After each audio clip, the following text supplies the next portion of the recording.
உங்க லைஃப்ல பிரச்சனைகள் ஒண்ணு மேல ஒண்ணா வந்து உங்கள அழுத்தும் போது என்ன பண்ணுவீங்க? துவண்டு போய் மூலையில உட்காந்துடுவீங்களா? அப்போ இந்த சின்ன கதையை கேளுங்க. உங்களுக்கு ஒரு புது தைரியம் கிடைக்கும். ஒரு விவசாயி கிட்ட வயசான கழுதை ஒண்ணு இருந்துச்சு. ஒரு நாள் அந்த கழுதை எதிர்பாராத விதமா ஒரு பாழடைஞ்ச கிணத்துக்குள்ள விழுந்துடுச்சு. விவசாயி எவ்வளவோ முயற்சி பண்ணியும் அதை காப்பாத்த முடியல. சரி, இது வயசான கழுதை தானே, இத காப்பாத்தி என்னதான் பண்ண போறோம்? அப்படியே கிணத்துல மண்ணை போட்டு மூடிடலாம்னு அவர் ஒரு கொடூரமான முடிவெடுத்தாரு.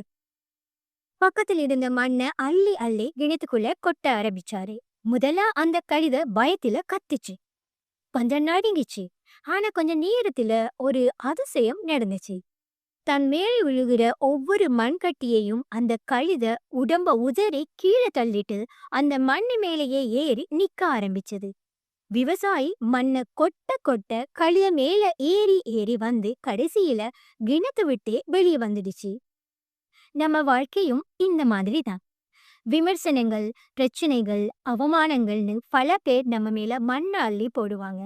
நம்மள குழியை தோண்டி புதைக்க நினைப்பாங்க.